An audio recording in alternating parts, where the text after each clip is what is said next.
ऐसे ही भगाता रहते हैं हम लोग। ठीक है నువ్వు చెప్తావు బాబు లాస్ట్ నువ్వు నీ పేరు చెప్పు మీ చనిపోయిన తమ్ముడి పేరు చెప్పు విషయం చెప్పు నీకు ఏం బాధ ఉందో చెప్పు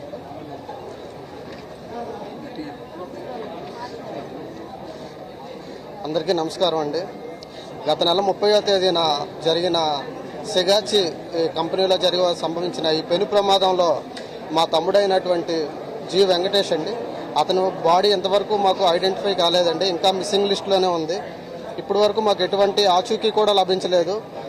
కంపెనీ యాజమాన్యం వచ్చి రేవంత్ రెడ్డి గారు వచ్చి ₹1 నష్టపరిహారం అని ప్రకటించారండి. కంపెనీతో మేము ఇప్పిస్తామని ప్రకటించారు. కానీ పార్ట్ ఆఫ్ ఎక్స్గ్రేషియా కింద మాకు 15 లక్షలు చెక్ మాత్రం ఇవ్వడం జరిగిందండి. దాంట్లో కూడా అగ్రిమెంట్ చేయించుకున్నారండి. మళ్ళీ మీకు పర్సన్ దొరికిన తర్వాత ఎటువంటి లీగల్ సమస్యలు వచ్చినా సరే మాకు సంబంధం లేదని, మీ డబ్బు మీద మీకు అంత చిత్తశుద్ధి ఉండేటప్పుడు మా ప్రాణాలండి, మా పర్సన్స్ మిస్ అయ్యారండి. మాకు ఎంత ఉండాలి బాధ? ఓన్లీ మీ ఆఫ్టర్ ఆల్ డబ్బులండి, మీవి ఓన్లీ డబ్బులు, మా పర్సన్స్ అండి. అర్థం చేసుకోండి. హరీష్ రావు గారు వచ్చి మా తరఫున పోరాడడానికి వచ్చారు. చాలా ధన్యవాదాలు సార్ మీకు.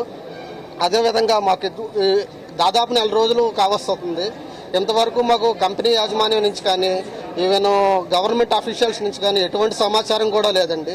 మేము చాలా దీనికి తీవ్రంగా బాధపడుతున్నామండి.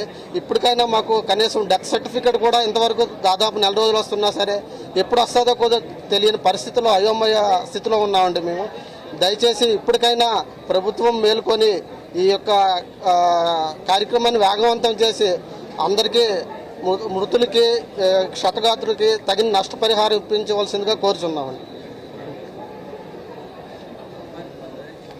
పెద్దలు, గౌరవనీయులు మాజీ మంత్రివర్యులు మన హరీష్ రావు గారికి, అదేవిధంగా